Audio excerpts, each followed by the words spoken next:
Bonjour à tous. Je vais vous présenter dans cette vidéo ce qu'est le suivi de projet par la valeur acquise.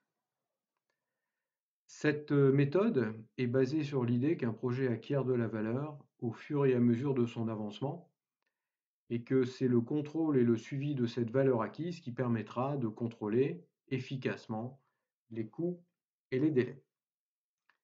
Pour cela, on va utiliser trois paramètres. Le premier correspondra au prévisionnel, on l'appelle selon les cas VP, valeur planifiée, ou CBTP, coût budgété du travail planifié. Le deuxième correspond au réel, on l'appelle selon les cas CR ou CRTE, coût réel du travail effectué. Enfin, on va avoir besoin d'un troisième paramètre, en l'occurrence de la valeur acquise, définie comme le coût budgété du travail effectué. En fait, la valeur du travail réel, mais calculée sur la base de coûts prévisionnels. On va effectuer le suivi de ces paramètres sur des courbes dites sigmoïdes qui représentent en fait l'évolution des coûts cumulés par période. La courbe rouge représentant le paramètre CR, le réel, la courbe bleue représente le prévisionnel, VP, et enfin la courbe verte représente la valeur acquise. En comparant la position de la courbe rouge et de la courbe verte, on peut mettre en évidence un écart de coût. Ici, le projet paraît coûter plus cher que prévu. Et on peut mettre en évidence également un écart de délai en regardant la position relative de la valeur acquise et du paramètre VP qui correspond au prévisionnel. On va donc se retrouver avec quatre cas de figure possibles.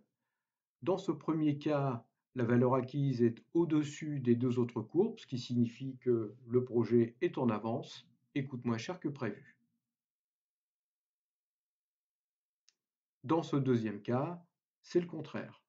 La courbe verte de la valeur acquise se situe sous les deux autres, ce qui signifie que le projet est en retard et en plus, il coûte plus cher que prévu.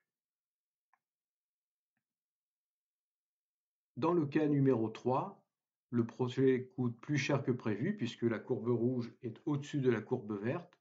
Par contre, il est en avance puisque la valeur acquise de la courbe verte est au-dessus de la courbe bleue du prévisionnel. Et enfin, dans le cas numéro 4, le projet est en retard puisque la courbe verte se situe sous la bleue.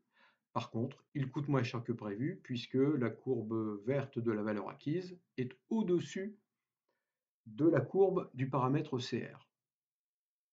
À partir de là, on va définir des indices de suivi qu'on appellera des indices de performance du projet.